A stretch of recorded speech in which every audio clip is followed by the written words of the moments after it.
আজ আপনাদের সাথে যে গল্পটি শেয়ার করব সেটি একটি বুদ্ধিমান মেয়ের গল্প।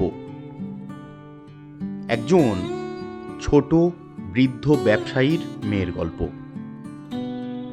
এই বৃদ্ধ ব্যবসায়ী তার ব্যবসার জন্য শহরের একজন ধূর্ত মহাজনের থেকে কিছু টাকা ঋণ নিয়েছিলেন, কিন্তু কয়েকবার টানা লোকসান হওয়ায় এবং মহাজনের সুদের টাকা চক্রবৃদ্ধি হারে বেড়ে যাওয়ায় ব্যবসায়ীর জন্য টাকা পরিশোধ করা কঠিন হয়ে যায়।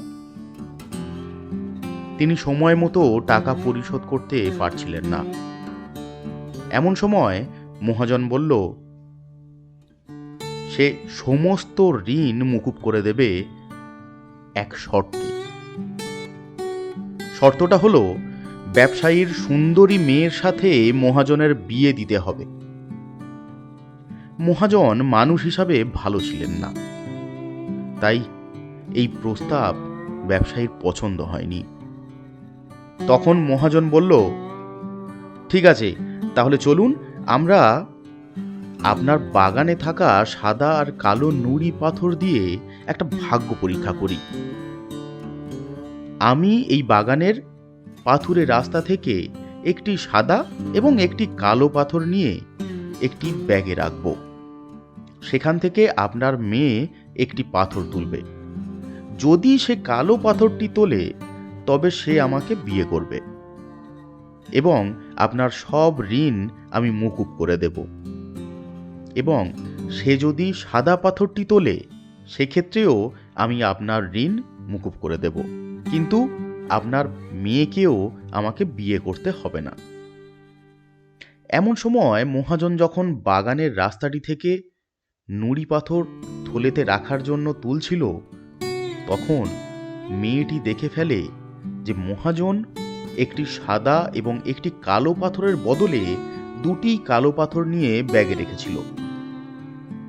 এই অবস্থায় মেয়েটির সামনে তিনটি পথ খোলা। এক, ব্যাগ থেকে পাথর বাছাই করতে অস্বীকার করা।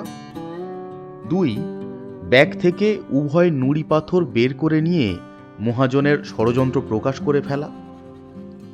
তিন, ব্যাগে দুটি কালো পাথর আছে জেনেও একটি পাথর তুলে বাবার স্বাধীনতার জন্য নিজেকে উৎসর্গ করা।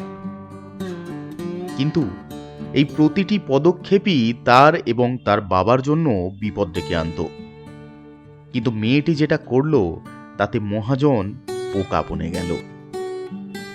মেয়েটি ব্যাগ থেকে একটি পাথর বার করে সেটি দেখার আগেই হাত থেকে পাথুরে রাস্তায় ফেলে দিল এবং এমন ভান করল যে পাথরটি দুর্ঘটনাক্রমে নিচে পড়ে গিয়েছে এবং রংটি দেখার সুযোগ হয়ে ওঠেনি। সে মহাজনকে বলল যে দেখুন তো কি বোকার মতো কাজ করলাম, পাথরের রংটি দেখার আগেই হাত থেকে পড়ে গেল। আমি কি রঙের পাথরটি তুলেছিলাম যাচাই করতে ব্যাগটা একটু চেক করুন তো। ব্যাগে যেহেতু দ্বিতীয়টিও কালো পাথর, তাই মহাজনের শর্ত মাফিক পড়ে যাওয়া পাথরটি সাদা হওয়ার কথা। এভাবে মেয়েটি এবং তার বাবা মহাজনের ছলচাতুরি থেকে রেহাই পেল। এই গল্প থেকে আমরা কি শিখলাম? সব সময় কঠিন পরিস্থিতি থেকে বের হওয়ার উপায় থাকে, শুধু মাথা ঠান্ডা করে একটু আউট অফ দ্য বক্স চিন্তা করতে হয়।